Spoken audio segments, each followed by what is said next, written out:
Hi Singh గారు. Hello నంజి గారు, బాగున్నారా? అవునా, welcome to open talk. Thank you అండి. సో కమల్ హాసన్ గారి తర్వాత ఆల్మోస్ట్ స్టార్ట్ అయిపోయింది. మీరే పొద్దున్న ఆయన పెద్ద ఆయన గొప్ప ఆయన అలా పోల్చడం సంతోషం అనిపిస్తుంది, కానీ ఒక్కోసారి భయం వేస్తుంది. ఓకే మరి అంటే దాని ఏమైనా హైప్ ఎక్కువ అవుతున్నా కూడా ప్రాబ్లమే. ఓకే, అంటే మీరు previous behind the camera and ఇప్పుడు in front of the camera ఎలాంటి ఎక్స్పీరియన్స్ని ఫేస్ చేస్తున్నారు? అప్పుడు చెప్పడం ఈజీ అనిపించింది, ఇప్పుడు చేయడం కష్టం అనిపిస్తుంది. అంటే మామూలుగా డైరెక్షన్ డిపార్ట్మెంట్ కానీ లేకపోతే రైటర్గా చిన్న చిన్న రైటర్గా చేసిన సందర్భాలు ఉన్నాయి నేను ఫాస్ట్ దీనికంటే ముందు. సో అప్పుడు ఎవరైనా సరిగ్గా చెప్తే ఏంటి ఏం చేస్తున్నాడు, ఏంటి చేయొచ్చు కదా కరెక్ట్గా అనుకున్నాను అనమాట. వన్స్ నాకు కెమెరా ముందు నేను వెళ్ళిన తర్వాత అయ్యో కొంచెం కష్టమే అని అనిపించింది నాకు. అంటే చెప్పడం ఈజీ, చేయడం కొంచెం కష్టం అని నేర్చుకున్నా, తెలుసుకున్నా. ఎందుకంటే చెప్పడం చాలా ఈజీ అండి, చెప్పేస్తారు. మనం మేము చేసేటప్పుడు ఎందుకు, మేము చేసేటప్పుడు అలా చేస్తే బాగుంది, ఇలా చేస్తే బాగుంది, స్క్రిప్ట్లో అలా చేయొచ్చు కదా, ఇలా చేయొచ్చు కంటారు. రాసి ఇచ్చేటప్పుడు తెలుస్తుంది దాని విలువ. అలాగా నేను తెలుసుకున్నా కొన్ని. మీరు అలాంటి ఫేస్ చేశారా ఫస్ట్ టైం కెమెరా ముందుకు వచ్చినప్పుడు? కెమెరా ముందుకు వచ్చినప్పుడు నాకు ఫస్ట్ కెమెరా ముందుకు వచ్చినప్పుడు నరసింహ అని కెమెరామెన్ తను పెట్టాడు కెమెరా నాకు. ఫస్ట్ పెట్టి న్యూస్ చదవాలి, నాకు చెమటలు పట్టేస్తున్నాయి, ఫేస్ మొత్తం అదలా మారిపోయింది, వణుకొచ్చేస్తుంది. ఫస్ట్ కెమెరా ఎక్స్పీరియన్స్ అది. అసలు కెమెరా లెన్స్లో చూడాలంటే భయం, అంతలా ఉండేది. అమ్మ చాలా కష్టం ఇది అనుకున్నాను అనమాట. మామూలుగా ఉన్నప్పుడు మామూలుగా చాలా బాగా మాట్లాడడం, చాలా బాగా చదివేది చేసేవాడిని. కానీ కెమెరా పెట్టిన తర్వాత మొత్తం కెమెరా ఎలా ఉంటుందంటే మనలో ఉన్న ఒక శక్తిని 90% లాగేస్తుంది కెమెరానే. అది నేర్చుకున్నా. అమ్మో కెమెరా అంటేనే భయం అప్పుడు నాకు. తర్వాత చేసి టాక్ ఆఫ్ కామెడీ టౌన్ అని చెప్పి సి ఛానల్ ఉండేది హైదరాబాద్లో. దాంట్లో చేసేవాడిని. దాంట్లో 1 year చేశాను, ఒక 80 episodes చేశాను. దాంట్లో చిన్న చిన్న గెటప్లు వేసుకొని అలా చేశాను అనమాట. సో అది అక్కడి నుంచి కొంచెం భయం పోయింది. ఫోర్ హెడ్ వచ్చేసి ఇలా ఇలా ఇలా ఇలా చేసేవాడిని అదోలా. అంటే స్టార్టింగ్ ఇప్పుడు కొత్త వాళ్ళు ఎవరైనా వస్తే మనం ఏదైనా చేయి తమ్ముడు మేము అడగడం, స్టార్టింగ్ ఏదైనా కొంచెం తడబడుతూ ఉంటారు భయంతోనో లేకపోతే దీంతోనో. ఎప్పుడైనా పని చేయదులే అని చెప్పి అనకూడదని అర్థమైంది నాకు. ఎందుకంటే స్టార్టింగ్లో ఎవరైనా అంతేనండి, స్టార్టింగ్ షార్ప్ అయిపోయి రారు కదా. నేను మాలాగే అందరూ ఆల్మోస్ట్ పెద్దవాళ్ళు అయినా సరే వాళ్ళు స్టార్టింగ్ చిన్న భయం ఉంటుంది, తర్వాత పుంజుకుంటారు. అది నేర్చుకున్నా. స్టార్టింగ్లోనే మనం జడ్జిమెంట్ ఇవ్వకూడదు ఒక ఆర్టిస్ట్ని, ఏదైనా కానీ అని తెలుసుకున్నా. ఇప్పుడు మీరు గెటప్లు సి ఛానల్కి వచ్చిన తర్వాత గెటప్లు వేసి అన్నారు, ఇది ఫస్ట్ నుంచి మీకు ఈ గెటప్ల మీద ఉందా? అంటే ప్రోగ్రామ్ బేస్డ్ అలాంటిదండి. అంటే అది ప్రోగ్రామ్ అలాంటిదంటే తాపి మేస్త్రనో అలాంటి అంటే ప్రొఫెషన్స్ వేసేవాడిని. ఇట్లా గెటప్ అంటే చిన్న ప్రేరణ అనుకోండి, అది ప్రేరణే. లేదా ఇప్పుడు జబర్దస్త్లో వేసే కొంచెం అక్కడ ఏంటంటే తాపి మేస్త్రో, పోలీసో, డాక్టర్ అలా వేసేవాడిని. ఇక్కడ ఏంటంటే టోటల్గా బాడీ లాంగ్వేజ్ చేంజ్ అయిపోవాలి, స్లాంగ్ చేంజ్ అయిపోవాలి, గెటప్ చేంజ్ అవ్వాలి. ఇది ఇక్కడ చూసుకున్నాను అనమాట. కొంచెం దాని మెట్టు కొంచెం ఎక్కినట్టే అలా. దాని ప్రేరణ అంటే కమల్ హాసన్ గారు గెటప్స్లో స్ఫూర్తి ఆయన. అక్కడ యాక్టింగ్ వైజ్ చూసుకుంటే చిరంజీవి గారు. రెండు అంటే మీరు ఫిజికల్ అపీరెన్స్ ప్రకారం ఏదన్నా క్యారెక్టర్ ఆర్టిస్ట్గా కానీ సంథింగ్ కొన్నిటికి బాగా సూట్ అవుతారు కదా, మీరు కామెడీని ఎందుకు ఎంచుకున్నారు? నేను కామెడీని ఎప్పుడు ఎంచుకోలేదండి. కామెడీలో వచ్చి కలిసిపోయాను అంతే, నలుగురు నారాయణ లాగా. ఒక 100 మంది బస్సు ఎక్కారు కామెడియన్స్. ఏదో వెనకాల సీట్ ఖాళీ ఉందంటేను కుదుపులైనా పర్లేదు వెళ్ళిపోదాం అని చెప్పి ఎక్కేసారు. వెనకాల మెట్లు ఉంటాయి కదా, పైన లగేస్తారు, అలాగే ఎక్కేసి పట్టేసుకున్నా. వెళ్తుంది జర్నీ అండి. నేను ఎప్పుడు కామెడీని అవుదాని ఎప్పుడు అనుకోలే. అలా అని పెద్ద ఆశలు కూడా లేవు. నాకు మంచి క్యారెక్టర్ ఆర్టిస్ట్ అవ్వాలని కోరిక, ఆశ. కోట శ్రీనివాసరావు గారు, ప్రకాష్ రావు గారు, ఎస్వి రంగారావు గారు, గుమ్మడి గారు, ఇలాంటి వాళ్ళందరినీ చూసిన తర్వాత ఇండస్ట్రీలో హీరోకి ఆయనతో ఉన్న వాల్యూ, ఆ డెప్త్ ఈక్వల్గా ఉండేది క్యారెక్టర్ ఆర్టిస్ట్ అండి. విలన్ తర్వాత క్యారెక్టర్ ఆర్టిస్ట్. క్యారెక్టర్ ఆర్టిస్ట్ ఎలా ఉంటుందంటే మంచి కీ రోల్స్ ఉంటాయి, మంచి కీ రోల్స్ ఉంటాయి, మంచి హైప్ వచ్చేవి ఉంటాయి అనమాట. సో అలాంటి దాన్ని ఎంచుకున్నాను అని అప్పుడే అనుకున్నాను, ఎప్పుడో లాంగ్ బ్యాక్. అందులో భాగంగా నేను ట్రయల్స్ చేస్తున్నాను. ఈలోపు ఫుడ్ పెట్టే కామెడీ ట్రాక్ దొరికింది నాకు. అన్నం పెడుతుంది కాబట్టి దీన్ని మనం ఎంచుకున్నాం, వెళ్తున్నాం. దీన్ని నా కుటుంబం కోసం, నా మనుగడ కోసం, నా ప్రయాణం కోసం ఉపయోగించుకుంటున్నాను అంతే. కానీ నాకు కమెడియన్గా అవుదామనేది ఎప్పుడు లేదు. ఓకే, వచ్చినవి చేసుకుంటూ వెళ్ళిపోతాను. కామెడీ వచ్చినాయి కామెడీ చేస్తాను, ఏ వచ్చినాయి చేస్తాను. కానీ ఎండ్ ఆఫ్ ది టైం ఒక క్యారెక్టర్ ఆర్టిస్ట్గా గుర్తుండాలి అందరికీ. సీను అంటే ఒక క్యారెక్టర్ ఆర్టిస్టు అని అనాలి. అది నా కోరిక అండి. ఇప్పుడు అన్ఫార్చునేట్లీ మీరు ఆర్టిస్ట్ అయ్యారు. సో ఇప్పుడు నుంచి మీకు ఏమైనా డ్రీమ్స్ ఉన్నాయి, ఇట్లా అవ్వాలి, ఇంకేదన్నా నేను అచీవ్ చేయాలనేది? కాలంలో జర్నీ చేస్తుంటే తెలుస్తాయండి కొన్ని. ఇప్పుడు ఎందుకంటే నేను లాస్ట్ ఒక 2 years బ్యాక్ ఒకలాగా ఆలోచించేవాడిని, ఒక 5 years బ్యాక్ ఒకలాగా ఆలోచించేవాడిని. ఇప్పుడు ఒకలా ఆలోచిస్తున్నా. అంటే యాక్టింగ్ వైజ్ కానీ, లేకపోతే దాంట్లో ఉన్న మెలకువలు కానీ, ఎలాంటి ఫ్యూచర్ ప్లాన్స్ కానీ, ఇవన్నీ ఇయర్కి మారుతూ ఉన్నాయి. రేపు పొద్దున్న జర్నీలో 10 years తర్వాత ఎలా ఉంటుందో నా మైండ్ తెలియదు, ఎలా ఆలోచిస్తానో తెలియదు. సో ప్రతిదీ నేను భవిష్యత్తుగా వదిలేసా. మనం ఎక్కువ గోల్లు పెట్టేసుకుని, ఎక్కువ ఆశలు పెట్టుకున్నా అవి తీరకపోతే ఫ్రస్ట్రేషన్కి వెళ్ళిపోవడం. ఎందుకు ఇవన్నీ? ప్రజెంట్ నడుస్తుంది. భవిష్యత్తులో ప్రతి ఇయర్కి నా ఆలోచన ప్రకారం నేను నడుచుకుంటూ వెళ్ళిపోతాను అంతే. అంతేగాని ఇప్పుడు సపరేట్గా అంటూ పెట్టుకోలేదండి నేను. సపరేట్. ఓకే, కొంచెం జాగ్రత్తగా. వెస్ట్ గోదావరి నుంచి వచ్చారు మీరు? అవునండి. సో మీకు అక్కడ చాలామంది కూడా అక్కడ నుంచి రాణించారు ఇండస్ట్రీకి. అవును. సో మీకు ఎలా అనిపిస్తుంది? ఆ పరంపరలో మీరు కూడా ఇలానే కొనసాగుతారని? నేను ఎవరికైనా వెస్ట్ గోదావరి అంటే వెస్ట్ గోదావరా సినిమా పిచ్చి ఎక్కువ అని చెప్పాను అంటారు మామూలుగా. అంటే నేను పుట్టింది వెస్ట్ గోదావరి అండి. మా అమ్మ నాన్న అక్కడే సెటిల్, నేను అక్కడే పుట్టాను. బట్ మా అమ్మ నాన్నది వచ్చి శ్రీకాకుళం. ఓకే. మా అమ్మ నాన్నది శ్రీకాకుళం బ్యాక్గ్రౌండ్. శ్రీకాకుళం నర్సంపేట దగ్గర హరిశ్చంద్రపురం అక్కడ. సో వాళ్ళు ఇక్కడ సెటిల్ అయిపోయారు, నేను ఇక్కడ పుట్టాను. సో నాకేంటంటే అక్కడ తెలుసు, ఇక్కడ తెలుసు నాకు. అక్కడ సాంప్రదాయాలు, అక్కడ ఆచారాలు వేరు, కొంచెం డిఫరెన్స్ ఉంటుంది. ప్రతి జిల్లాకి మారుతూ ఉంటుంది. స్లాంగ్ మారుతుంటుంది. అక్కడ ఫుడ్ మారుతూ ఉంటుంది. వాతావరణం కానీ, ఆ చిన్న పలకరింపులు, ఆ స్లాంగ్, ఇవన్నీ నాకు కొంచెం ప్లస్ అయినాయి. నేను అప్పుడప్పుడు అక్కడికి వెళ్ళినప్పుడు అక్కడ చూసి ఇక్కడ భలే ఉంది, క్యారెక్టర్స్ భలే ఉన్నాయి అనుకున్నాను. ఇక్కడ చూస్తే ఇక్కడ మళ్ళీ వేరేలా ఉంటాయి. సో అలా నాకు రెండు జిల్లాల సమ్మేళనం అంటారు కదా. అండ్ వెస్ట్ గోదావరి అనగానే చాలా మంది డైరెక్టర్లు ఉన్నారు, పాత యాక్టర్ల దగ్గర నుంచి ఉన్నారు, చాలా మంది ఉన్నారు, దిగ్గజాలు అందరూ ఉన్నారు. తర్వాత కృష్ణా డిస్టిక్ నుంచి ఎక్కువ. సో చాలా హ్యాపీ ఆ జిల్లా నుంచి రావడం. ఎందుకంటే ఎక్కడికి వెళ్ళినా పశ్చిమ గోదావరి అనే కాదండి, గోదావరి అనగానే తూర్పు గోదావరి కూడా ఆదరిస్తూ ఉంటారు. అక్కడ గోదావరి ఫీలింగే ఉంటుంది ఒకటి, గోదావరి అంటారు. హ్యాపీ. కానీ నేను ఏంటంటే అన్ని జిల్లాలకి ఆల్మోస్ట్ అన్ని స్లాంగ్స్ చేశాను కాబట్టి చాలా మందికి ఫస్ట్లో నేను ఏ జిల్లానా ఏ ఊరు తెలిసేది కాదు నేను చెప్పేంతవరకు. నెల్లూరు వెళ్తే మీది నెల్లూరు అవయ్యా మీదని అడిగారు. వరంగల్ వెళ్తే మీది ఇక్కడేనా ఇక్కడ. ఎందుకు మీ మాటతో తెలిసిపోయింది, మీరు ఎక్కువగా అండి అని ఎక్కువగా వాడుతూ ఉంటారు కదా. అంటే ఇప్పుడు ఇండస్ట్రీకి వచ్చిన వాళ్ళు చాలా మంది ఒక సపరేట్ స్లాంగ్ ఉంటుందండి మామూలుగా. చాలా మంది ఇప్పుడు వేనని ఉన్నారు, ఆయనది వచ్చేసి మన సిరిసిల్ల, ఆయన అండి అంటారు.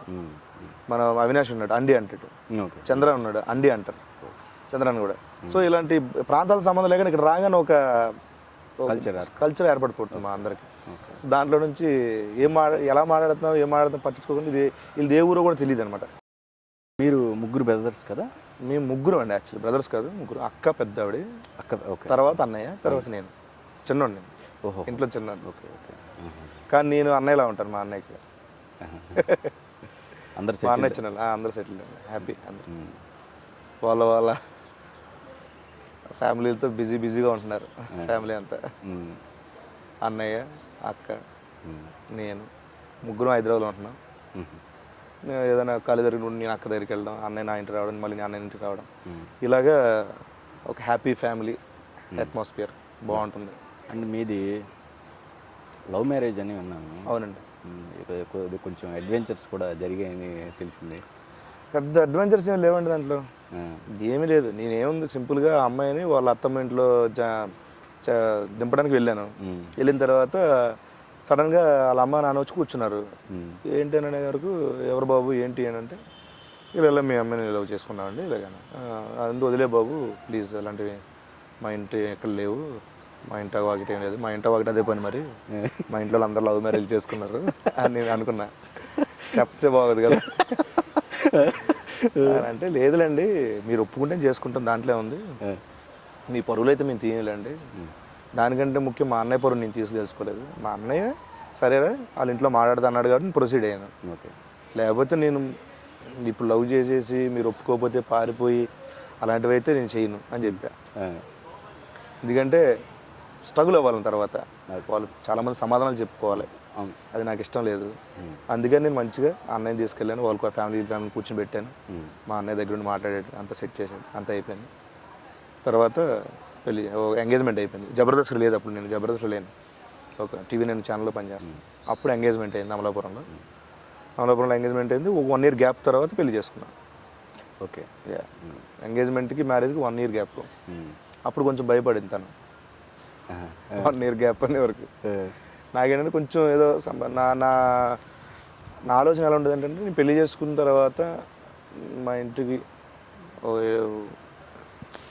ఒక నా వైఫ్ వస్తే ఇంట్లో అప్పుడు తను వచ్చిన తర్వాత తను ఏదో కట్నం ఇస్తుందనో లేకపోతే తను వాళ్ళ అత్త మామూలు ఏదో పెడతారనో కాకుండా, నేను నా డబ్బుతో స్వశక్తితో ఒక చిన్న టీవీయో చిన్న మంచమో లేకపోతే ఇలాంటి చిన్న ఇంటి అవసరాలు, గృహ అవసరాలు ఉంటాయి కదా, అలాంటివన్నీ కొనుక్కొని ఇదిగో అమ్మ ఇది ఇక్కడ ఉంది, ఇది ఎక్కడ ఉంది, టీవీ ఎక్కడ ఉంది, ఫ్రిడ్జ్ ఎక్కడ ఉంది అని చెప్పాలని నా కోరిక. ఓకే. అప్పుడు చాలా సంపాదన తక్కువ, దాంట్లోనే కొంచెం డబ్బులు దాచుకున్నాను, దాంతో కొనుక్కున్నాను, అన్నీ సెట్ చేసి స్వాగతం పలికా ఇంటికి. తర్వాత అయిపోయింది. తర్వాత జబర్దస్త్ క్లిక్ అయింది, కొంచెం సంపాదించుకున్నాను, ఇల్లు కొనుక్కున్నాను, ప్రజెంట్ బాగానే ఉంది. సరే, మరి మీరు 1 year టైం తీసుకున్నారు కదా. అవునండి. మరి ఆ టైంలో మీరు మ్యారేజ్ టైం అప్పుడు కొంచెం ఎక్కువగా ఖర్చు పెట్టి లావిష్గా పెళ్లి చేసుకున్నట్టుగా తెలిసింది. తర్వాత మీరు మళ్ళీ 0 బ్యాలెన్స్తో హైదరాబాద్ వచ్చారని. అసలు నేను మనీ విషయంలో చాలా ప్లాన్డ్గా ఉంటానండి. ఓకే. ఒకటి, ఇప్పుడు నాకు ఎలాగంటే సడన్గా నేను ఇప్పుడు జబర్దస్త్ చేస్తున్నాను, పటాస్ చేస్తున్నాను, నేను చేస్తున్నాను, సడన్గా ఈ షోలో నేను నాకు తీసేస్తే లేకపోతే నేను మానేస్తే లేకపోతే షో లేకపోతే ఏంటి? Okay.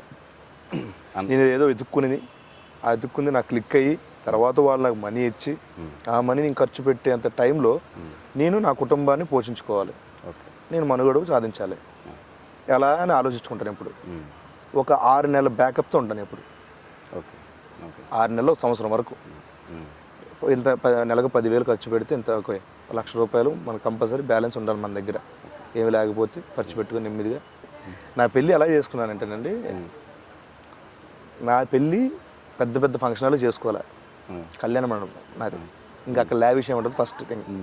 Second thing decoration information ప్రకారం అదే చెప్తున్నాను, దాన్ని మొత్తం దాన్ని ఇచ్చేస్తున్నా. డెకరేషన్లు అంటే మా ఫ్రెండ్ సంతోష్ అని, దేవుడు మహానుభావుడు మనడు, తను ఈవెంట్లు చేసాడు నేను జబర్దస్త్ రాకముందు. ఆ కృతజ్ఞతతో తను మొత్తం దగ్గర నుండి చేశాడు అంతే.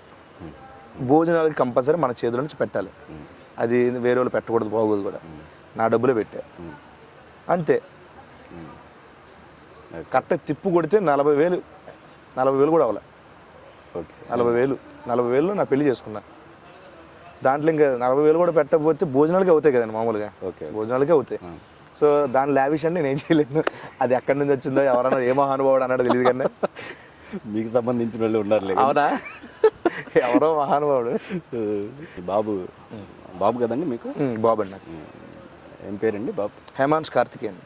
ఓకే. 1.5 year? 1.5 year. వాడు అమ్మమ్మ దగ్గర ఉంటాడు ప్రజెంట్. తన నా మిస్సెస్ జాబ్ అనమాట.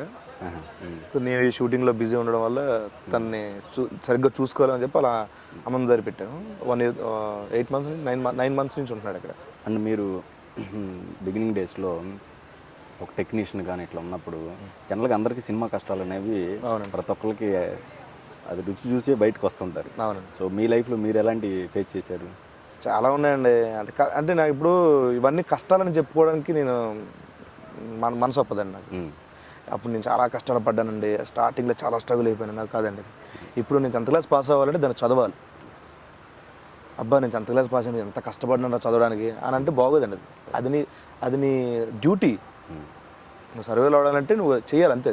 అది ఒక కర్తవ్యంగా భావిస్తాను అంతే. అది ఆ రోజున నేను బ్రెడ్ తిన్నానా లేకపోతే ఓన్లీ నీళ్ళు తాగి బతికానా, చింతపండు పిసుక్కొని అన్నం తిన్నానా, ఇవన్నీ నాకు అవసరం లేదు. అవన్నీ దాని పార్ట్ ఆఫ్ ది లైఫ్. ఆ జర్నీలో అవన్నీ కామన్ థింగ్స్. కొంతమంది ఉన్నవాడు ఒకలా వస్తాడు, లేనివాడు ఒకలా వస్తాడు. నా లైఫ్లో అలా జరిగింది అంతే.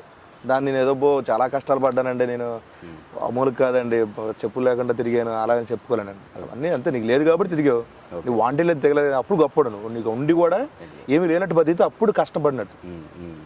సో నిజంగా నాకైతే అవన్నీ లైఫ్లో అలా కలిసిపోయాను అంతే, మెర్జ్. అవన్నీ తీపి జ్ఞాపకాలు అనుకుంటాను నేను, కష్టాలు అనుకోను. మనం పాస్ట్ని మర్చిపోతేనండి ఇప్పుడు బతకడం కష్టం. ప్రజెంట్లో మనం బతకడం కష్టం.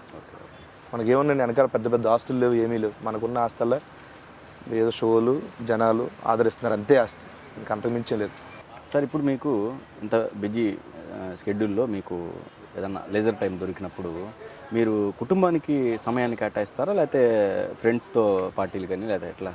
బిజీ స్కెడ్యూల్ అంటే ఏం లేదండి, పెద్ద బిజీ అంటే ఏం లేదు. నేను పెద్ద బిజీ ఏం కాదు. ఖాళీ సమయం దొరికింది అనుకోండి. ఖాళీ సమయం దొరికితే నేను ఇంట్లోనే ఉంటానండి, ఎక్కడికి వెళ్ళను. మ్యాక్సిమం నేను ఇంట్లోనే ఉంటా. నాకు బోరు కొట్టేస్తుంది. నాకేంటంటే నా మైనస్ ఏంటంటే అండి, నేను మ్యాథ్స్ సుధీర్, రాంప్రసాద్, అవినాష్ వీళ్ళు ముగ్గురు నాకు కొంచెం అంటే మేము అందరం కలిసి ఉన్నాం కాబట్టి పక్క పక్కనే ఉంటారు కాబట్టి వాళ్ళతోనే మ్యాక్సిమం ఏదైనా ఖాళీ టైం దొరికితే చేస్తాం. మొన్న లాస్ట్ టైం వాళ్ళు యూఎస్ వెళ్ళిపోయారు, సుధీర్, రాంప్రసాద్, అవినాష్ ముగ్గురు వెళ్ళిపోయారు. వారం నాకు షూటింగ్ ఉండేది క్యాన్సిల్ అయిపోయింది, వర్షాలు పడుతున్నాయని. ఆ వారం రోజులు ఇంటి దగ్గర అలాగే ఉండిపోయాను. బోరు కొట్టేసేది, పిచ్చెక్కిపోయేది. ఏంటని ఆలోచిస్తే సెకండరీ వేరే వాళ్ళు నేను పెట్టుకోలే, ఫ్రెండ్స్ సర్కిల్ కానీ ఏం పెట్టుకోలే. ఓకే ఓకే ఓకే నాకు ఫ్రెండ్ సర్కిలే లేదు. ఓకే ఓకే హైదరాబాద్లో అంటే రెగ్యులర్గా కలవడానికి అలాంటిది పెట్టుకోలే. అమ్మడియా ఇన్ని రోజులు వీళ్ళతో టైంపాస్ అయిపోయింది నాకు అనుకున్నా. అంటే చేస్తే మా మిసెస్ ఈవినింగ్ వస్తారు తను. అప్పుడు అమ్మ పిచ్చెక్కేసింది, నాకు మైండ్ బోర్ కొట్టేసింది నాకంటే. మరి ఎక్కడికి వెళ్ళొచ్చు కదా బయటికి అంటే ఎక్కడికి వెళ్తాం? నాకు ఈ పబ్బులకి ఇబ్బులు వెళ్ళనండి మామూలుగా. మహా అంటే ఇప్పుడు సంవత్సరం ఒకసారి వెళ్తాను, సరదా కూర్చొని వచ్చేస్తాం అంతే. అది కూడా ఏదైనా మా గెట్ టుగెదర్లో ఫంక్షన్లో ఏమైనా జరిగితే వెళ్ళి సరదా మాట్లాడుకొని వచ్చేస్తాం. ఈ ఇంట్లో కూర్చొని బోర్ కొట్టేసి పిచ్చెక్కి పిదిలు వచ్చిన తర్వాత చెప్పుకున్నాను అనమాట. అరే అసలు మొత్తం మీ మీద పెట్టేసుకున్నట్టు మీతోనే ఎక్కువ రోజులు ఉన్నట్టున్నాను, నేను వేరే సర్కిలే పెట్టుకోలేదు నేను. ఎందుకంటే రాంప్రసాద్ ప్రసన్న అనే రైటర్ ఉన్నాడు ఫ్రెండ్, మేము కాకపోతే తను. అవినాష్కి వాళ్ళ సర్కిల్, సుధీర్ గారికి వేరే ఫ్రెండ్ సర్కిల్, అలా పెట్టుకున్నారు వాళ్ళు. మేము ఒకవేళ షూటింగ్కి వెళ్ళిపోయినా వాడు ఖాళీగా ఉంటే వాడు అలాగా ఫ్రెండ్స్తో అలా ఉంటాడు. నాకు అప్పుడు అనిపించింది, అమ్మ కొంచెం అందరినీ కొంచెం అందరితో ఉండాలి అనుకున్నాను అనమాట. చాలా కష్టంగా ఉంటుంది అన్నారు. మరి నాకు అనిపించేది అంటే షూటింగ్ లేకపోతే ఎందుకు ఇంత ఫ్రస్ట్రేట్ అయిపోతున్నారు కొంతమంది ఆర్టిస్టులు అని అనుకునేవాడిని. ఆ 6 డేస్లో నేను చాలా చూశాను. ఆ రోజులు ఉండలేకపోయాను ఇంట్లో. నాకు పెద్ద బయటికి వెళ్ళడం కూడా ఇష్టం ఉండదు, అలా ఇంట్లోనే గడపాలి అలా సరదాగా అంతే. లేదు ఇంకా బొరు కొడితే నేను మా అక్కలు మా పిల్లల ఇంటికి వెళ్ళిపోతాను, మా అన్నల ఇంటికి వెళ్తాను అంతే. అదే వాళ్ళతో భోజనం చేసేసి సరదాగా కబుర్లు చెప్పుకొని వచ్చేస్తాను. మరి మీ మధ్య మీ క్లోజ్ ఫ్రెండ్స్ మధ్య ఎప్పుడు భేదాభిప్రాయాలు కానీ అట్లాంటివి చోటు చేసుకో? ఎప్పుడు రాలేదండి, ఎప్పుడు రాలేదు. వర్క్ పరంగా వస్తుంది అంతే, వస్తే మనీ పరంగా అలాంటివి ఉండాలి. అంటే ఎక్కువ తక్కువ నాకు ఇంత రావాలి అసలు లేదు. ఎక్కువ తక్కువ అనే భేదాలు ఎప్పుడు లేదు, ఎందుకంటే సమానంగా పంచుకుంటాం. దాంతో అలాంటి ప్రాబ్లం రాలేదు.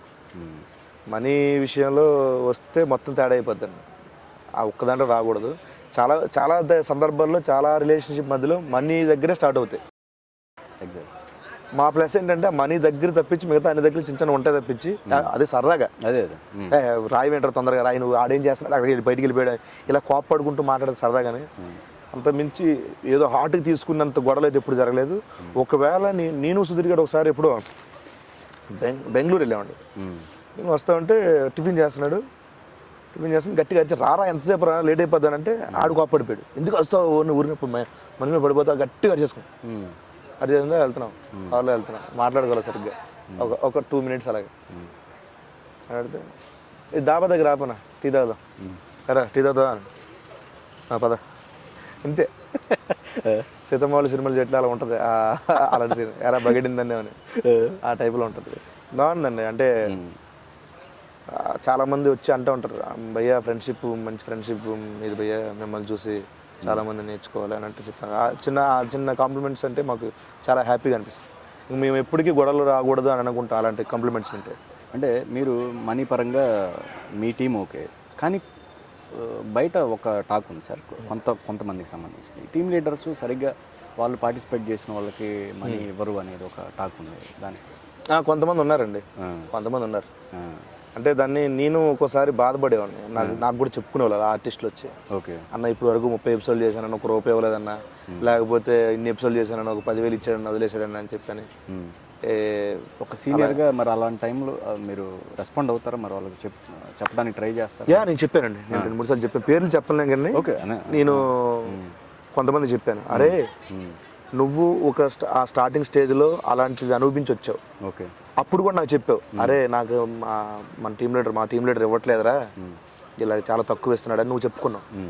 చెప్పుకున్నప్పుడు నువ్వు అంత బాధపడ్డావు కదా ఆ రోజున, మళ్ళీ నువ్వు చేస్తున్నావు, నువ్వు టీమ్ లీడర్ అయ్యి నీ కింద ఆర్టిస్ట్ని సేమ్ థింగ్ చేస్తున్నావు. అప్పుడు నీకు చెప్పే అర్హత లేనట్టే కదా. ఓకే, అంతే కదండి. తప్పుడు అది శ్రమ దోపిడీ అని అంటారు. ఎగ్జాక్ట్. పని చేస్తున్నాడు, నువ్వు వాడికి ఎంతో కొంత ఆడి సాటిస్ఫాక్షన్ అంతా నువ్వు ఇవ్వాలి. అంతేగాని ఇప్పుడు మొత్తం నేనే తీసేసుకోవాలి, నేనే ఇదంటే నీ దగ్గర ఎవడు నిజాయితీగా పనిచేయడు. నువ్వు ఒక సరిగ్గా చేయట్లేదు, సరిగ్గా చేయని నువ్వు తిడితే పడ్డా ఎవడు ఇంకా, ఎందుకంటే వాడు ఊరిని చేస్తున్నట్టే కదండి. చాలాసార్లు చెప్పాను, కొంతమంది తర్వాత దాన్ని చేసుకొని మారారు, కొంతమంది అలాగే ఉన్నారు ఇంకా ఇప్పటికి స్టిల్. ఓకే, ఇంకా పాపం ఆర్టిస్టులు, కొత్త కొత్త ఆర్టిస్టులు కూడా అలాగే ఫీల్ అవుతున్నారు. ఇది వాస్తవం, మీరు అన్నది కరెక్టే. సీనియారిటీ ప్రకారం మీరు కానీ జబర్దస్త్లో అందరూ సీనియర్స్ కాదు, ఇప్పుడు వచ్చిన వాళ్ళు ఆర్టిస్టులు తప్ప. సీనియర్ పరంగా చూసుకుంటే జబర్దస్త్ ప్రోగ్రామ్ వరకు మీరు కానీ ఇంకో కొంతమంది ఉన్నారు సీనియర్స్. ఇప్పుడు లేటెస్ట్గా, ఇప్పుడు రీసెంట్గా వస్తున్న వాళ్ళు ఎవరైతే ఉన్నారో వాళ్ళ బిహేవియర్లో ప్రయారిటీ వైజ్ కరెక్ట్గా ఉంటారా? కొన్ని కొన్ని సందర్భాల్లో ఏంటో మరి బయట నుంచి వినిపిస్తూ ఉంటాయి నాకు, మీ వాడు చాలా ఎక్కువ చేసాడు భయ్యా, మీ వాడు చాలా ఎక్కువ చేసాడు భయ్యా అని చెప్పి అంటారు. మా దగ్గర ఉండడం మాత్రం బాగానే ఉంటారు. మరి బయటికి వెళ్తే అక్కడ వాళ్ళకి ఫ్రీడమ్, ఇండివిజువాలిటీ ఉంటుంది కాబట్టి అక్కడ వాళ్ళుగా ఉనికిని చాటుకోవాలేమో అని ఏమైనా చేస్తారేమో తప్పించి బాగానే ఉంటారు అందరూ. వాళ్ళు అక్కడికి వెళ్తే అక్కడ తన సింగిల్ పర్సన్ అయినప్పుడు మిగతా వాళ్ళంతా తను చూసేటప్పుడు ఏమో రావచ్చు అలాంటి. సెట్స్లో మాత్రం అలా ఉండరు, ఎవరు ఉంటారు. అక్కడ బిహేవియర్ పరంగా కొంతమంది ఆన్ సెట్ ఇక్కడ వేరు, సినిమా లొకేషన్లో వేరు, కరెక్ట్గా లేరనేది కూడా కొన్ని కామెంట్స్ ఉన్నాయి. అలాంటివి నా దగ్గర రాలేదండి, అసలు ఇప్పుడు రాలే. జబర్దస్త్ ఆర్టిస్టులు సినిమా లొకేషన్ సరిగ్గా ఉండరు అనేది ఏమైతే లేదండి. ఇప్పుడు ఏమైపోయిందండి, సినిమా ఆర్టిస్టులు జబర్దస్త్ ఆర్టిస్టులు అయిపోయిందండి. అలా చూస్తున్నారు ఏంటో నాకు అర్థం కావట్లేదు. వేరేం కాదు అట్లా అంటే అలాగే అన్నారు. ఇప్పుడు జబర్దస్త్ ఆర్టిస్ట్ సినిమాకి వెళ్ళిన తర్వాత సినిమా షూటింగ్ అంటే అని మేము ఆర్టిస్ట్ కాదా అలా అనిపిస్తుంది నాకు. లేదండి అలాంటివి ఏం లేదు. మేము ఎప్పుడూ మేము చిన్న స్టేజ్ నుంచి వచ్చాం కాబట్టి అన్నీ గుర్తు పెట్టుకొని ఒళ్ళు దగ్గర పెట్టుకొని ఉంటామండి. మీ ఫేవరెట్ హీరో చిరంజీవి గారితో కలిసి వర్క్ చేశారు. అవును. సో ఏదన్నా మెమరబుల్ ఇన్సిడెంట్ ఉన్నాయి ఆయనతో కలిసి వర్క్ చేసినప్పుడు? చాలా బాగా అనిపించిందండి. అంటే దగ్గర కూర్చొని పెట్టుకొని సీను టీ తాగుదాం, కాఫీ తాగుదాం అంటే టీ సార్ అంటే 2 టీలు చెప్పండి అని చెప్పాను. అక్కడ వచ్చిన తర్వాత తీసుకుని ఆయనతో కలిసి టీ తాగడం చాలా హ్యాపీ. నాకు ఎప్పటికీ నాకు ఫేవరెట్ అలా మైండ్లో ఫిక్స్ అయిపోయింది అంటే. తర్వాత నేను రవితేజ గారిని, జూనియర్ ఎన్టీఆర్ గారిని, వీళ్ళని బాగా నచ్చుతాను. ఈ మధ్య మీరు రామ్ చరణ్ గారితో కూడా కలిసి వర్క్ చేసి. అవునండి, అవును కదా. అవును. సో అటు మెగాస్టార్ కానీ ఆయనకి కానీ ఈయనకి కానీ వ్యత్యాసం ఎలాంటి మీరు గమనించారు? వ్యత్యాసం అంటే నేను పెద్ద ఏం గమనించదండి, ఏం గమనించలే. ఆయన చాలా బాగుంటున్నారు. మీరు సిని గారు, నేను ఎండలో ఉన్నాను ఒకసారి, పాపికొండలో షూటింగ్ చేస్తున్నాను, నెట్ట మధ్యాహ్నం చెప్పులు లేవు, కాలిపోతూ అంటే రామ్ చరణ్ గారు అలాగా కూర్చున్నారు. సిని గారు ఎందుకు ఎండలో ఉంటారు, రండి టేక్ దగ్గర వెళ్ళిపోదాం అని చెప్పి పిలిచారనమాట. ఆయన అబ్జర్వ్ చేస్తున్నారు అందరినీ, ఎవరెవరు ఏంటి ఎలా ఉన్నారు. చాలా హ్యాపీ. రీసెంట్గా రవితేజ గారితో కూడా చేస్తాను. అవును. ఇంకా చేయాల్సిందల్లా నా ఫేవరెట్స్ ఉన్నారు, పవన్ కళ్యాణ్ గారు, ఎన్టీఆర్ గారు, వాళ్ళని చేయాలి. జబర్దస్త్ స్కిట్స్ విషయంలో నాగేంద్రబాబు గారు కానీ రోజా గారు కానీ ఎంతవరకు ఇన్వాల్వ్ అవుతారు? స్కిట్స్ విషయం మీరు అబ్జర్వ్ చేసారు లేదో, కొన్ని టీంలో సుధాకర్ కానీ కొంతమంది టీంలో వాళ్ళు ఒకటి చేద్దాం అనుకుంటారు, ఒక బాడీ లాంగ్వేజ్తో వెళ్దాం, ఒక యాటిట్యూడ్తో వెళ్దాం అనుకునే లోపు నాగబాబు గారు రే మన నువ్వేం తగ్గదురా, నువ్వు తగ్గదు, ఎక్కడేసే అని అంటే వాడు ఇంకా మంచి రెచ్చిపోయి పర్ఫార్మెన్స్ చేస్తూ ఉంటాడు. సో ఇన్వాల్వ్మెంట్ ఆ రేంజ్లో ఉంటుంది. వీడు స్కిట్ ఏ ఉద్దేశం ఎక్కాడు, ఏం చేద్దాం అనుకున్నారు, ఎలా చేస్తున్నారు, ఏం చేస్తే బాగుంటుంది అనేది ఆయనకు అర్థమైపోతుంది. రోజా గారు ఒక్కోసారి సెటర్లు వేస్తూ ఉంటారు సుధీర్ మీద, చంద్ర మీద, మళ్ళీ వచ్చాడు అంత మా ఆడవాళ్ళు ఏం తక్కువ అన్నట్టు మాట్లాడడం, అలాంటి అలాంటివి. స్కిట్లు బాగా చేయకపోతే రూమ్కి పిలిచి, స్కిట్లు బాగోపోతే ఆన్ స్టేజ్ చాలా తక్కువ చెప్తారు, బెటర్ లైక్ నెక్స్ట్ బాగా చేయండి అని అంటారు. రూమ్కి పిలిచి ఏరా బలిసిందా, ఏమనుకుంటున్నారు, ఎన్ని కోట్ల మంది చూస్తున్నారా, ఇంకెన్ని సంవత్సరాలు చేయాలరా మనం ఇది, మీరు ఎంత తక్కువ చేస్తే జబర్దస్త్ లైఫ్ స్పాన్ అంత తగ్గిపోతుంది అని దగ్గరుండి మంచి పిలిచి చెప్తారన్నమాట. రోజా గారు అంతే, ఎక్కువైందా ఈ మధ్యన ఏంటి అని అంటారు. చాలా మంచి మోటివేటింగ్గా ఉంటారు, చాలా బాగా చెప్తారు, మంచి సలహాలు ఇస్తారు. అందరికీ ఒక జబర్దస్త్ ఫ్యామిలీ అని ఒక గ్రూప్ క్రియేట్ చేయించి దాంట్లో కొన్ని వీడియోస్ పెట్టడం, రెఫరెన్స్ వీడియోస్, ఈ చిన్న చిన్న కామెడీ బిట్లు లాంటివి వస్తూ ఉంటాయి కదా బయట జరిగినవి, దాన్ని చూసి ఏమైనా ఆలోచనలు పడతాయేమని చెప్పి ఆ ఉద్దేశంతో అందరికి పర్సనల్గా పెడతారు. కొంతమందికి ఈ క్యారెక్టర్ నీకైతే బాగుంటుంది అనుకున్న వాళ్ళకి అలాంటి పెడతా ఉంటారు. ఆ నవల్ చదవంటారు బాగుంటుంది, ఆ ఇంగ్లీష్ అవి చూడంటారు బాగుంటుంది అని చెప్పడం, అలాంటివి చెప్తూ ఉంటారు. నిజంగా చాలా బాగా సపోర్టింగ్గా ఉంటారు సార్. చాలా హ్యాపీ అలాంటి జడ్జెస్ ఇద్దరు మాకు దొరకడం. అండ్ ఒక చిన్న రూమర్ అండి, అది ఎంత ఇప్పుడు నాగేంద్రబాబు గారికి నచ్చిన వాళ్ళకే ఆయన ప్రయారిటీ ఇస్తారనేది ఒక టాక్ ఉంది, అది ఎంతవరకు నిజం? నచ్చిన వాళ్ళకి ప్రియారిటీ, ఆయనకి అందరూ నచ్చుతారు కాబట్టి అందరికీ ఇస్తారు ప్రియారిటీ, అంతే. ఓకే. ప్రయారిటీ అనేది ఏముండదండి అక్కడ. ఆయన ఏంటంటే అండి, ఆయనకి మీరు నచ్చారనుకోండి, మీతో బాగా మాట్లాడతారు, కూర్చొని భోజనం చేస్తారు, అన్నీ ఉంటాయి. వన్స్ నేను స్టేజ్ ఎక్కిన తర్వాత, ఆయన జడ్జిమెంట్ స్థానంలో కూర్చున్న తర్వాత, నువ్వెవడో నాకు తెలియదు, నువ్వు కామెడీ స్కిట్ చేయించి నవ్వించడానికి వచ్చావు, అది ఎలా ఉంది బాగోలేదు, ఏమైంది తొక్కలా ఉంది, బొంగులా ఉంది, తిట్టేస్తారు, నెక్స్ట్ చేయండి సరిగ్గా చేయండి అని చెప్పి అంటారు. కిందకి వచ్చిన తర్వాత ఎరా బాగా చేయొచ్చు కదరా అంటే, ఆయన ఎంత క్లోజ్గా ఉన్నా బయట వరకే, అక్కడికి అస్సలు ఇంపాసిబుల్, అసలు ఎప్పుడు అనలేము. అది మీరు తెలుసు, ఆయనతో ఎప్పటి నుంచో ట్రావెల్ చేసేవాళ్ళు, ఎప్పటి నుంచో ఉన్నవాళ్ళు ఇండస్ట్రీలో ఇప్పుడు జబర్దస్త్లో ఉన్నారు. అలాగని చెప్పి ఆయనకి ప్రియారిటీ ఇవ్వట్లేదే.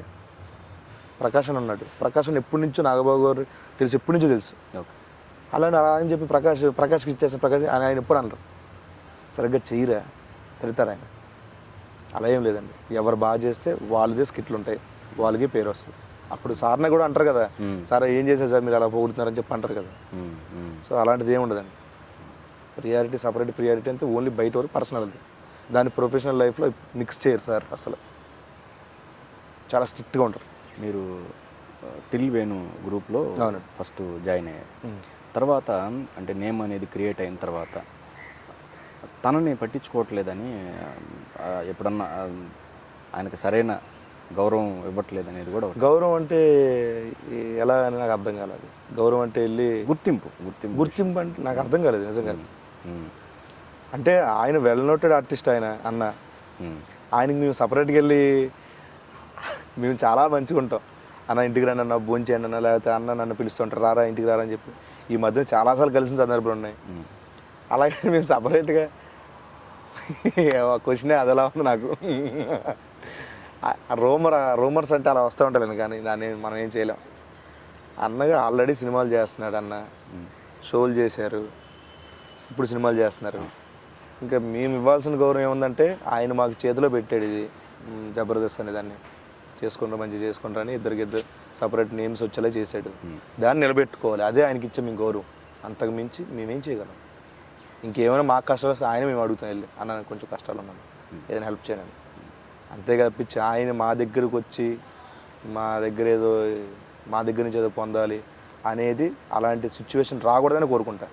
ఎప్పటికీ మేమే వెళ్ళి తనని ఏదైనా అడగాలి అన్ననే, అలాంటిదే ఉండాలి. అన్నలా కాకుండా గురువులా చూసుకుంటా ఆయన. జబర్దస్త్లో ఎవరైతే పార్టిసిపేట్ చేస్తున్నారో వాళ్ళు అంటే షోస్ పరంగా, అనదర్ షోస్ పరంగా కావచ్చు, లేకపోతే మూవీస్ పరంగా కావచ్చు, కొంచెం రెమ్యునరేషన్స్ ఎక్కువగా అడుగుతున్నారనేది. ఎక్కడండి? ఏదైనా ఈవెంట్స్ కావచ్చు. అవును వాటిల్లో ఇది నిజమేనంటారా? నిజమే. అంటే ఎక్కువ అంటే ఇప్పుడు తనకి ఒక అమౌంట్ చెప్పిన తర్వాత తనకి ఎప్పటికీ రాలేదనుకోండి ఈవెంట్లు, అది ఆయన చెప్పిన పేమెంట్ చాలా ఎక్కువ అని అర్థం. ఓకే. ఆయన ఒక పేమెంట్ చెప్పిన తర్వాత ఒక 4-5 షోలు చేశాడు అనుకోండి సంవత్సరంలో, ఇచ్చే క్యాపబిలిటీ ఉన్న వాళ్ళు ఉన్నారు అని తెలుస్తుంది. ఓకే. ఇంకొకటి, 1,00,000 రూపాయలు పెట్టేవాళ్ళు ఉంటారు, 50,000 పెట్టేవాళ్ళు ఉంటారు, 30,000 పెట్టే ఉంటారు, 10,000 పెట్టేవాళ్ళు ఉంటారు. 10,000 నాకు డబ్బులు కంపల్సరీ అవసరం, ఈ నెల కంపల్సరీ నాకు కావాలి అనుకున్నప్పుడు నేనే వెళ్తా. లేదు ఈ నెల నాకు ఇంత చాలు అనుకున్నప్పుడు 50,000కి వెళ్తాను, 1,00,000కి వెళ్తాం. అదే మొత్తం టీం కలిపి ఒక్కొక్క అమౌంట్ ఒక్కొక్కరు ఉంటుందండి.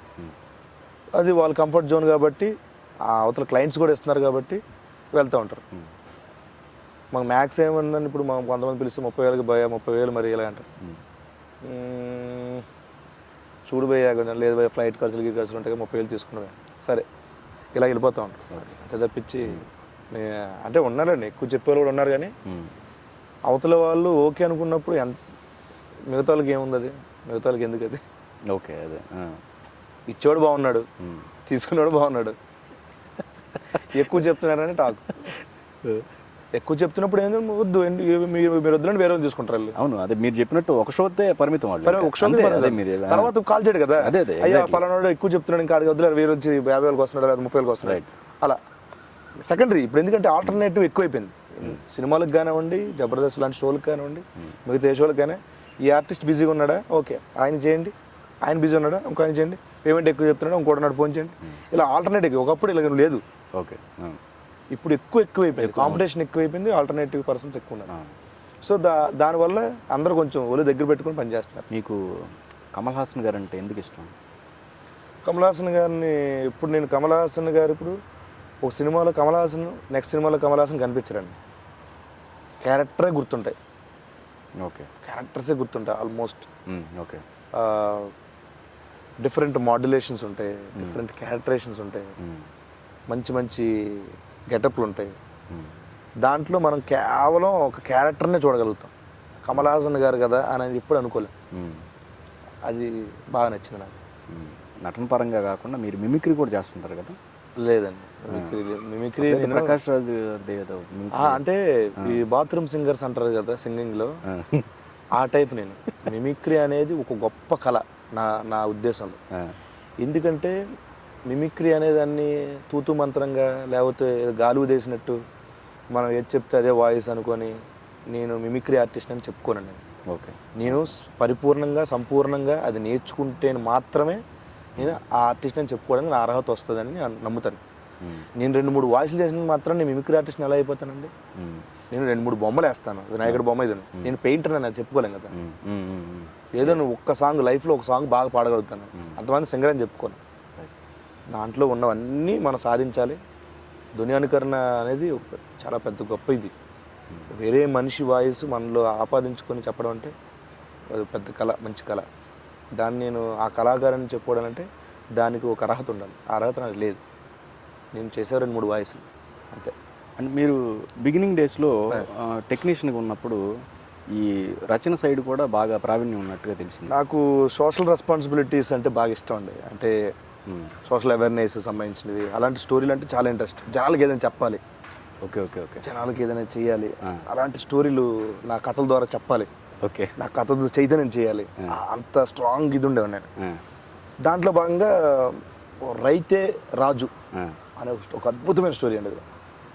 ఓకే, తీస్తే నాకు తెలిసి 100 కోట్లు బిజినెస్ ఫస్ట్ డే. అవునా? మామూలుగా ఉండదు. ఓకే, ఎలా ఉంటుందండి కథ? ఒక రైతు ఒక పెద్ద ఎద్దుల బండి మీద ఒక విత్తనాల షాప్కి వెళ్తాడు. విత్తనాల షాప్కి వెళ్ళి ఒక 10 ఎకరాలు పండిస్తున్నానండి, 30 ఎకరాలకు సంబంధించిన విత్తనాలు కావాలంటాడు.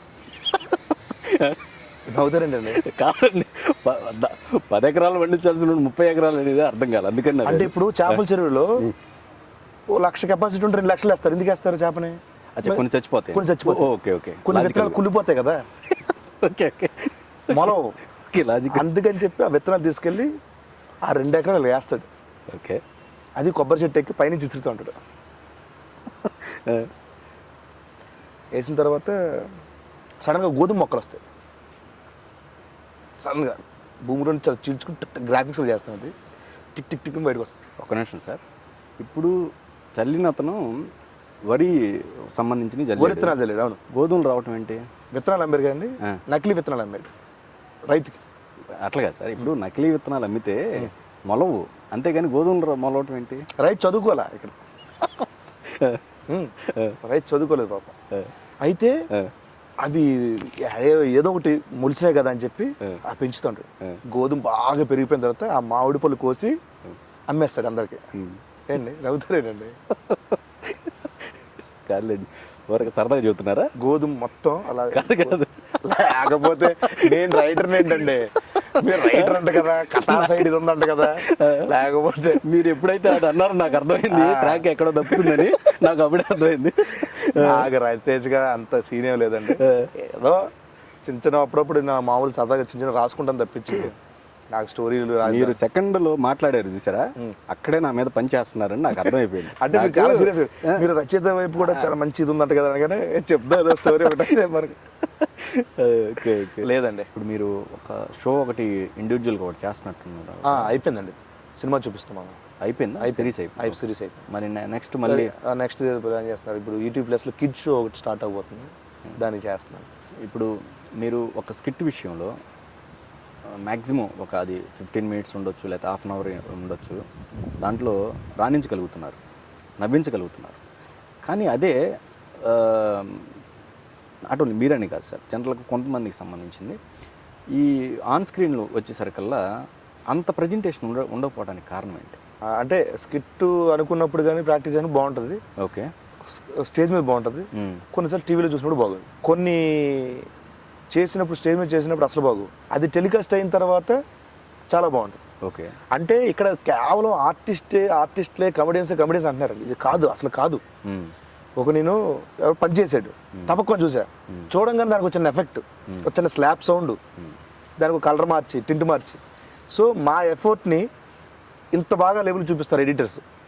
ఓకే, యాజ్ ఇట్ ఈస్ అక్కడ డైరెక్షన్ డిపార్ట్మెంట్ కూడా చెప్తారు, నాకు ఇక్కడ స్లాప్ కావాలన్నా ఇలా కొంచెం ఎఫెక్ట్ ఇస్తే మోర్ ఇంపాక్ట్ కనిపిస్తుంది, ఇంకొంచెం నవ్వుకుంటారు ఎక్కువ. ఎందుకంటే ఒక పంచ్ అయిపోయే గ్యాప్లో, ఆ పంచ్ చెప్పే గ్యాప్లో ఇంకో పంచ్ పడుతుంది కండి, ఆ పంచ్కి కొంచెం టైం కావాలి జనాలకి ఎప్పుడైనా అర్థం చేసుకోవడానికి, ఆ చిన్న నవ్వడానికి. ఆ నవ్వు గ్యాప్ వస్తే నెక్స్ట్ దానికి ఫ్రెష్గా వెళ్తాడు. ఓకే, అలాంటివి చాలా జాగ్రత్తలు తీసుకున్నారు ఇప్పుడు ఎడిటర్స్ అందరూ. ఓకే, మల్లెమాల్లో ఇప్పుడు మా జబర్దస్త్ చేశారు కానీ, పటాసు చేసేవారు కానీ, నాశో నా ఇష్టంకి సినిమా చూపిస్తాం, మల్లెమాల్లో సచ్ వండర్ఫుల్ ఎడిటర్స్ ఉన్నారు.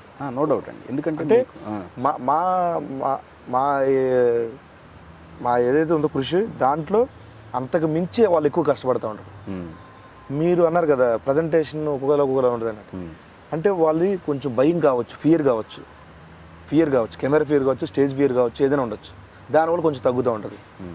కొంతమందికి ఎక్కువ అయిపోతూ ఉంటుంది, లైక్ నేను ఒక్కోసారి ఎక్కువ చేసేస్తాను అంటారు, నేనే ఎక్కువ చేస్తాను అంటారు. సో ఒక్కోసారి హద్దులు మీరుతూ ఉంటుంది యాక్టింగ్లో.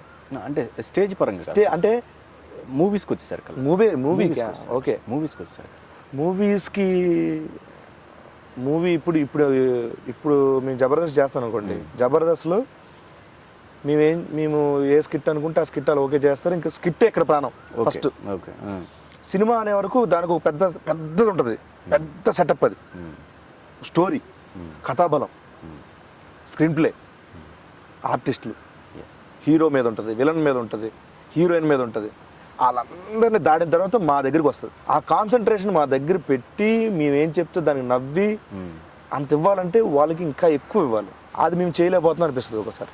ఎందుకంటే కారణం ఏంటి సార్? కారణం అంటే ఇప్పుడు జబర్దస్త్లో చేస్తున్నామండి, జబర్దస్త్లో అరే దీనికంటే దానికి అప్పుడు బాగా చేశాడు కదరా అదేదో స్కిట్, దీంట్లో ఏంటి ఏదో చేశాడు అంటారు. అంటే ఇక్కడ కంపేర్ చేస్తారండి, అదే బాధ. సినిమాలో పేరు రావడం అంటే మామూలు విషయం కాదండి.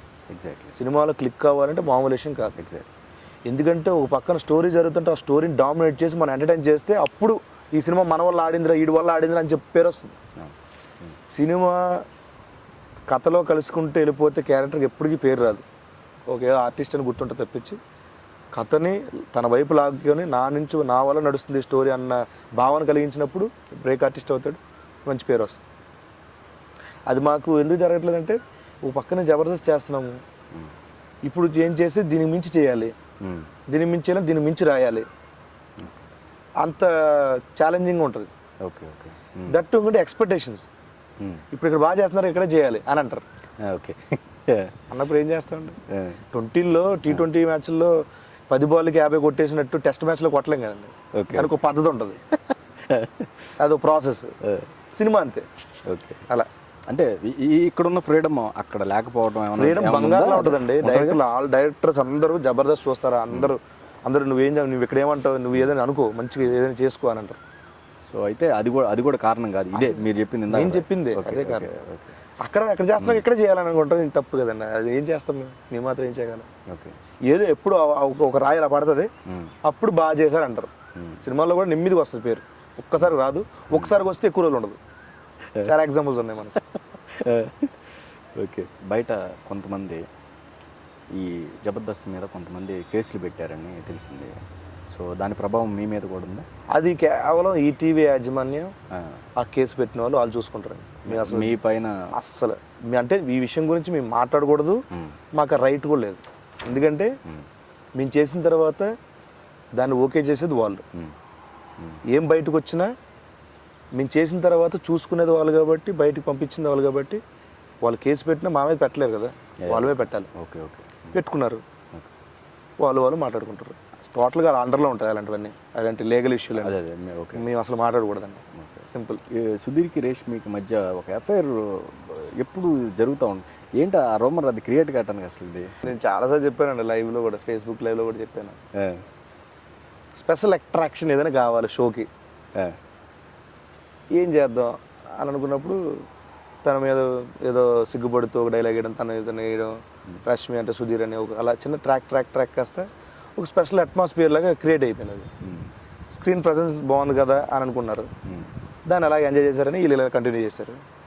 అంతే తప్పించి నేను చాలా బెస్ట్ ఫ్రెండ్ కాబట్టి నేను వెనకేసి రావట్లేదు. ఇది వాస్తవం ఏంటంటే వాడు హాయిని కూడా మెసేజ్ పెట్టాడు అమ్మాయికి ఖాళీగా ఉన్నప్పుడు. కానీ ఆ అమ్మాయి తన వర్క్లో బిజీ ఉంటుంది, తన మూవీస్ హీరోయిన్గా బిజీ ఉంది, వీడియోలు షోలతో బిజీగా ఉన్నాడు.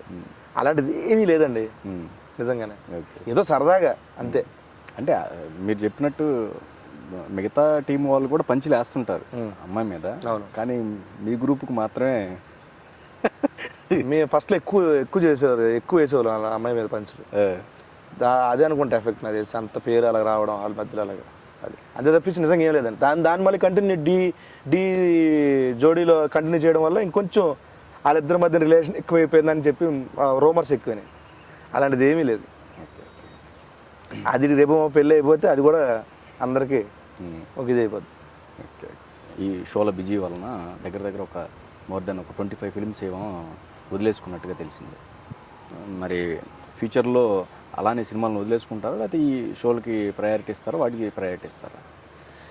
అలా ఏం లేదండి. అంటే ఇప్పుడు సినిమా వదులుకోకపోతే తర్వాత బ్యాడ్ నేమ్ వచ్చే అవకాశాలు ఉన్నాయనుకున్నాను. ఎందుకంటే ఇప్పుడు నెలలో ఒక 15 రోజులు షోలు వాళ్ళు బిజీ ఉంటాం. అది కూడా ఫస్ట్ నుంచి 30th లోపు, ఫస్ట్ నుంచి 5th వరకు ఒక షో, 15th నుంచి 20th వరకు అలాగ ఉంటుంది. అదే గ్యాప్లో సినిమాలు రావు మనకి, సేమ్ మర్జ్ అయిపోతాం, డేట్ క్లాషెస్ అయిపోతాం. అలాంటి టైంలో మనం సినిమా చేసాం అనుకోండి, ఇప్పుడు షో అడిగారు అనుకోండి, ఇప్పుడు మనకి ముందు షెడ్యూల్ వేస్తాం, 2 నెలల ముందు ఇచ్చేస్తారు డేట్స్ ఇక్కడ నుంచి. అక్కడ సినిమాలు అంటే ఇప్పుడు సడన్గా వస్తే రేపు ఎల్లుండో అడుగుతారు, లేకపోతే నెక్స్ట్ వీక్ నుంచి అడుగుతారు. ఆ డేట్ లీడర్ కలిసిపోయిన తర్వాత నేను వెళ్ళి అడిగిన, సార్ ఇలా షో ఉందండి మీరు అడ్జస్ట్ చేయాలంటే అసలుకే మోసం. ఒక అవకాశం ఇస్తే మళ్ళీ అప్లికేషన్స్ ఎట్లా అనుకుంటారు. ఆ బ్యాడ్ నేమ్ రావద్దని అలాగా నేను షోలకి అలా పరిమితం అయిపోయాను. తర్వాత కొన్ని వచ్చిన సినిమాలు వచ్చాయండి, అవి అలాగే పోయినాయి. ఎందుకంటే డేట్లు అక్కడ చేయడం వల్ల ఇక్కడ పోగొట్టుకోవాల్సి వచ్చింది. తర్వాత నేను ఖాళీగా ఉన్నప్పుడు ఏదైనా అందరిని అడుగుతుంటాను, కొంతమంది ఫోన్ చేసి, అప్పుడు ఈ డేట్లు మ్యాచ్ అయితే అప్పుడు సినిమాలు చేస్తూ ఉంటాను. ఇప్పుడు కొంచెం ప్రియారిటీ ఇవ్వాల్సి వస్తుంది సినిమాలకి, ఎందుకంటే ఇదే ఏజ్లో కరెక్ట్ పుంజుకుంటే మనం కొంచెం సినిమాల్లో బిజీ అవ్వచ్చు అనే ఉద్దేశంతో.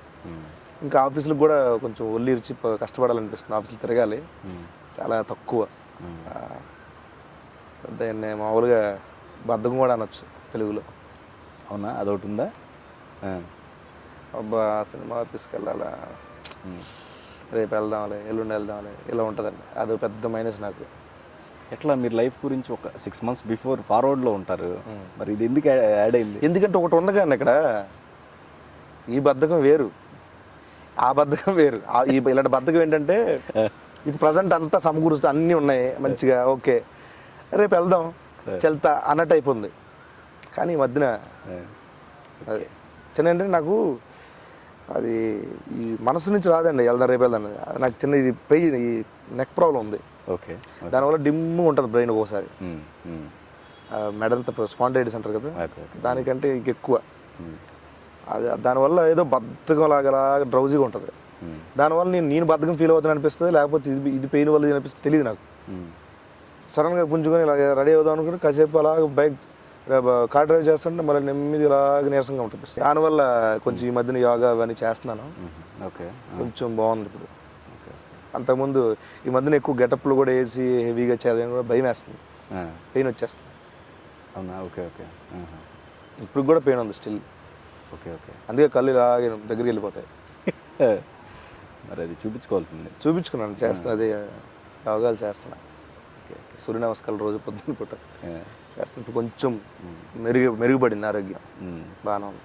ఫైనల్గా మీ అల్టిమేట్ లక్ష్యం ఏంటి? లక్ష్యం లేదండి, ఒక సంవత్సరం గడితే చాలు అనుకుంటాను. సంవత్సరం నెక్స్ట్ సంవత్సరం మళ్ళీ అలా సంవత్సరం మీద వేసుకొని వెళ్ళిపోవడం. సంవత్సరం అయిపోగానే ఇంకో సంవత్సరం మీద తోచేయాలి వెళ్ళి. అంతేనా? అంతే. ఏముందండి, ఏం లక్ష్యం పెట్టుకుని ఎందుకండి, ఎప్పుడు ఎలా ఉంటుందో తెలియదు లైఫ్. పాజిటివ్గానే వెళ్దాం అనుకుందామండి, హ్యాపీ అన్నిటికీ సిద్ధం.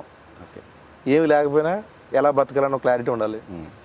అన్నీ ఉన్నప్పుడు ఒళ్ళు దగ్గర పెట్టుకుని ఎలా ఉండాలి, ఈ 2 క్లారిటీలు ఉంటే చాలు, బాగానే ఉంటుంది. లేదు మధ్యలో తోకాడించామంటే అన్నీ కట్ చేస్తారా, అయిపోద్ది. యాజ్ ఇట్ ఈజ్ పొలం పనులు చేసుకోవడం వెళ్ళిపోయి. థ్యాంక్ యూ అండి. థ్యాంక్ యూ అంజీ గారు, థ్యాంక్ యూ సో మచ్.